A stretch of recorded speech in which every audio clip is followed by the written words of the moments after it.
Le pronom « iel » relève du coup de pub, estime la secrétaire perpétuelle de l'Académie française Hélène Carrère d'Ancos, qui à 92 ans assume les positions conservatrices de l'institution sur les questions linguistiques. Ce néologisme à mi-chemin entre « il » et « elle » est entré dans la version en ligne du dictionnaire Le Robert en novembre, même s'il n'est pas encore employé couramment. Tellement peu couramment que la première des immortelles a préféré ne pas engager ses collègues dans la polémique. Moi j'ai calmé l'Académie. Nous étions quelques-uns à penser que mieux valait ne pas en faire un drame, précisément pour ne pas consolider l'idée que c'était important. Or c'est absurde, ça n'a aucun sens, dit-elle, lors d'un entretien dans le salon de réception de ses bureaux. À 92 ans, dont un tiers à l'Académie, cette historienne a vu passer bien des modes qui ne sont pas restés dans le langage, anglicismes éphémères, mots de verlan vite oubliés, noms de technologies périmés, etc.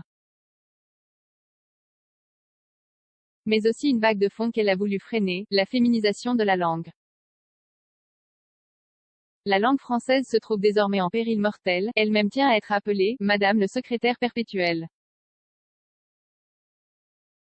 Parce que c'était ainsi quand elle a été la première femme à prendre cette fonction en 1999, et que cela le restera tant qu'elle sera en poste. Alors, iel, qui permet d'éviter une distinction entre genre masculin et féminin, lui inspire un certain mépris. Je pense que ça a été un coup de pub du Robert. Le Robert a perdu Alain Ray, linguiste décédé en 2020, ce n'est plus le grand Robert.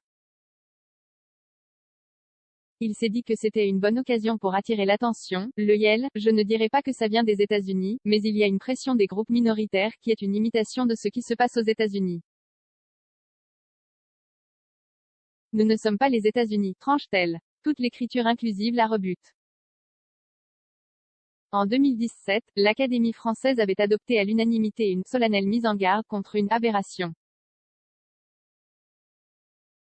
À cause d'une confusion qui confine à l'illisibilité, déplorait le gardien du bon usage, la langue française se trouve désormais en péril mortel, rien de moins. Le point médian, stupide, l'emblème le plus controversé de l'écriture inclusive, le point médian, comme dans Les auteurs RACS, paraît à Hélène Carrère d'Ancos, stupide.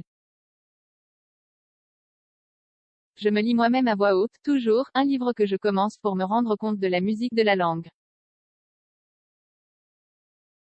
On lit en silence, mais je pense qu'il est bon d'entendre l'auteur.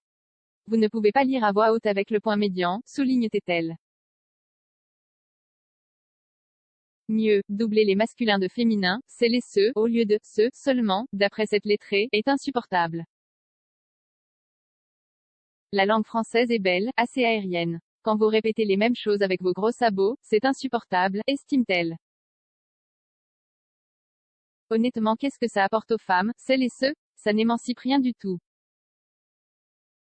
0 commentaire 278 partage partagé sur Messenger, partagé sur Facebook, partagé sur Twitter, partagé sur Flipboard, partagé sur Pinterest, partagé sur LinkedIn, envoyé par mail, sauvegarder une faute.